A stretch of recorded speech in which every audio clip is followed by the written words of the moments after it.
Welcome to the Salmon Runs YouTube. Enjoy the video. In this video, I will show how to make tea light candles. Gather wax, wicks, tea light cups, a double boiler, and a thermometer before you begin. Start by measuring wax and prepping wicks so everything is ready. Work carefully as you melt wax to the recommended temperature, center wicks in cups, and pour slowly. Finish by trimming wicks to 1/4 inch and letting candles cure fully before testing their burn. In this video, I will show how to make tea light candles. Slowly melt wax over gentle heat, stirring occasionally to ensure uniform consistency. Keep your thermometer handy and remove wax from heat before it reaches excessive temperatures. Adding fragrance at the right temperature preserves scent, and a quick color test can ensure even tone.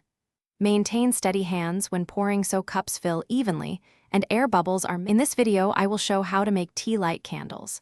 Position and secure your wick in each cup so it stays centered, then pour wax steadily to avoid splashing. Leave a small headspace at the top and top up if the wax sinks as it cools. Patience during cooling prevents sinkholes, and trimming the wick to 1/4 inch before the first burn gives an even flame and safer burn behavior for your finished tea lights. Thanks for watching. Consider subscribing if we helped you.